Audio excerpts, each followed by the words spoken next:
Hello guys and welcome back, and as you can see we have the Duke of Kakamega, mnamtambua kama Dr. Ofweneke. Yes. Karibu sana. Asante sana, thank you so much as well. Yeah, we are here at the relaunch of TV47 and yes. You have been the MC mikwaje?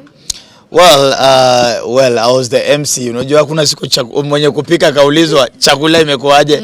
But I just want to say a big appreciation to each and every single person that turned up, of course from the partners, sponsors, and of course the guys who have trusted us enough to put their products on the brand TV47. We just want to say thanks to them, and of course the whole fraternity of Cape Media as well. Forget about all the media houses. This is the media house to watch, of course, because we have a TV, the fastest growing TV station, and we have the fastest growing radio station, Radio 47. So this is a place to watch. So I think tonight it was more of a celebration, appreciation, and just coming together and saying, you know what, this is the milestone we've achieved. This is what we're looking forward to, but celebrating where we are, and of course, and even just welcoming the new team that has joined us. Yes. So probably what should we expect? From TV47? Yeah. What we need to expect is, of course, just like our tag says, your home of untold stories. And then the numeric 47.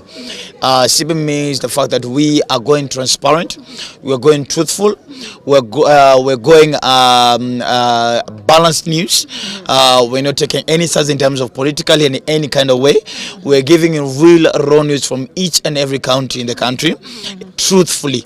And we're going for the stories. If you have not been able to tell your stories on other TV stations, we are giving you a platform, and this is the place for you to watch the untold stories. So that is what we're promising Kenyans. This is a TV station like no other. Yes. Najua wengi ambao wanatazama hivi leo wanauliza rate card imepanda ama iko pale tu ama leo ilikuwa vipi? Of course, even in the house they know. Hii payment ya hapa hiyo ni separate na contract bwana. Leo nilikuwa kama service provider. Vile Lux and Alua wamelipwa, vile mtu wa generator amelipwa, Ofweneke kesho asubuhi ninadai finance kama kawaida. Vile ningedai wengine. Wewe jua tu niko na pesa. Na tukiongelelea jua niko na pesa tu. Niliona Beneficieries wakati alija huku ndani, kuna ile tabasamu ambayo uliweka kwenye pale microphone. Yes. Mara kwanza ama ya pili? Ya kwanza ya pili. Oh, ya kwanza. No, Betty and I are best friends. I know you guys try to create a whole facade around Diana and I. Sorry you didn't succeed. Oops. But also this is the thing. If there's anybody outside there who has beef with Dr. Ofweneke, Ofweneke is not the problem. The other person is the problem. I love people in the industry. I support people in the industry. I'm always there for people in the industry. So at no point, I don't beef na mimi. I don't think so. I just love, I'm a happy person, I'm a happy soul. And Betty is one of my very closest friends. We share a lot of things. We share a lot of pieces of advice. We know we can always call upon each other on no matter situation. So that was just two people who enjoy each other's companies, seeing each other and getting it. Let's learn to see people excited about each other without us trying to imagine that could there be.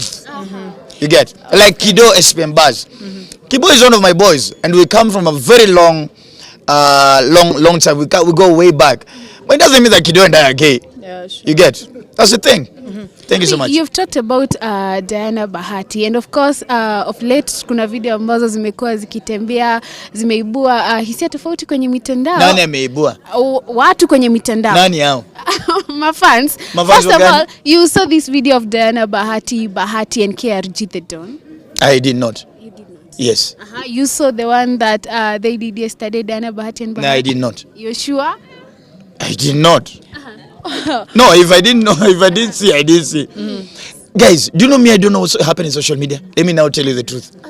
I don't know what happens. So you can brief you about it? My business, do you know how many companies in Iran, Mama? Do you know how my schedule is? I'm on radio, I'm on TV every single day. I have 3 companies that I'm running. I have kids that I have to raise up. I have a marriage to maintain. Do you think I have time to focus on people's lives? Is Beneficieries part of TV47? Well, ma'am, si alikuwa tu hapa. Lakini ma'am, yeah, si uliona tu alikuwa hapa. Si uliona? Akiwa kama unataka kunirusha ndani ya kidembwe. Si uliona tu alikuwa hapa. Yes. All right. Now, maybe let me ask you something. Of course, tomorrow we all know it's the 19th of July. And yes. Maandamano, go to the point. yes, straight to the point about Yes. Maandamano. I don't know, as Dr. Ofweneke, what you have to say about it, first of all. This is it. Destroy what you're going to destroy, your taxes will still pay for it. Moving on. And nimesikia kwamba uko na shughuli mingi sana. So what keeps you pushing each and every day? The fear of poverty. And the fear of going back to where I came from. I cannot go back to where I came from. Mimi nizaliwa ghetto, nizaliwa slums, nikakulewa kijiji. Sirudi huko. So the battle is against poverty. I am not going back there. Ula na ningojea huko. Yeah, endelee huko. Mimi sirudi huko. You have one that situation ambayo labda ukikumbuka poverty, you remember and you're like, no, I don't want to go back to this specific situation. Oh my God, it's so emotional. Oh! Those who have probably been part of my story or read my story or watched my story, there are a lot of incidents that of course, they inspire me not to want to go back to where I've come from. So there's so much I would say or talk about. You have one that stands out? A lot of them really stand out. Ukisikia yoga niko nayo umaskini, a lot of them. But of course, there's going to be an exclusive on SPM Bars with Silver Kido. Okay. Just to take you back, Kidogo. Yes. You know, what is happening tomorrow is something that Kenyans want to see something peacefully. Because we've seen our leaders this week exchanging words. We've seen political leaders dividing us on tweets, on Twitter, online. You being a leader, our own leader, talk to a young guy who's planning maybe tomorrow to go and destroy someone's property. Talk to a young person mwenye ana miss an opportunity tomorrow because there will be a Maandamano. Because I understand your children will be home. Yes. Yes. This is it. And I'm going to talk to the young, not even the young. I'm going to talk to anybody who is currently setting an alarm to wake up in the morning at 5. Not to do anything else, but do Maandamano. The reasons for the Maandamano are very legit. There's very high cost of living. Every basic commodity in every basic Kenyan house is very high. We must admit the truth. But also the truth that we need to face is Maandamano. You as the ordinary mwananchi, you are very genuine in your heart going to the streets. But you have to ask yourself, the one who is calling you to the Maandamano, are they really being genuine about it? Is the question number one. Number two, we have to also ask ourselves, is it only Kenya that is going through tough economical times? Right? Why should we think Kenya is so special that we are the only ones who are going through things?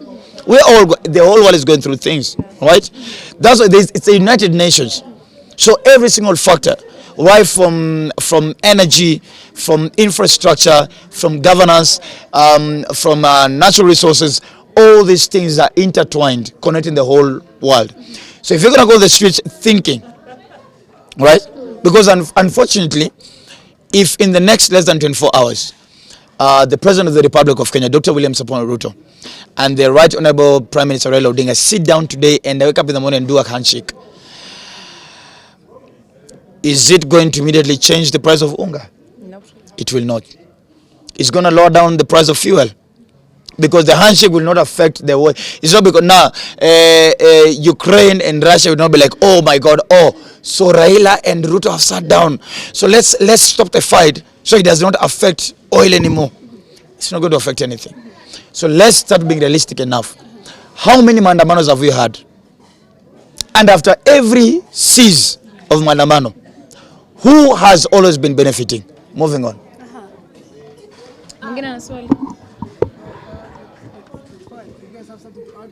Yeah, maybe mentioning about Maandamano, you mentioned that maybe in This case... is a question I'm about to ignore, but just ask.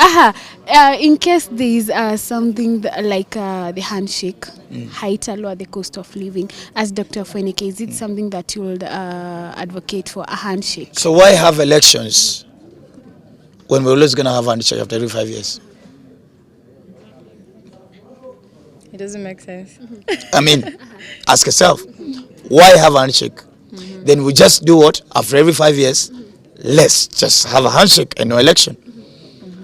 You get? Yeah. It's a democratic clause in every constitution, in every country. Especially those ones which are ruled which are not monarchical. Monarchical are countries which are ruled by kings and queens, a kingdom. We're not a kingship. We're not a monarchical type of a government. All right? We're a democratic type of a government whereby there's a loser and there's a winner. No matter the margin, the only biggest task for the one who wins, which is the majority, is to make sure that every policy he sets is inclusive and also listens to minority. All right? But they should now, because the question is, if Ruto now decides, okay, fine, so these are the desires of Azimio, they little lowers everything. Do we still have Maandamano? We will still have Maandamano because it's the Mwananchi has gained. The one who pushes has not gained yet. He still wants something. Brain. Ofweneke, I believe you're a diverse person. Just one last question. Yes, you're a diverse person. Yes, and you're a sir. person Diverse in terms of? Specify? Career-wise. Yes, I am. Yes. So, what's next after TV47? After TV47? TV47. Yeah, man. TV47, Radio 47. This is what I keep on saying. My only work as a human being is to wake up in the morning, dress up. In the evening, undress, sleep. Whatever happens in the course of the day human beings will realize you have never and you will never be in charge of your day. It's the day you learn to relax.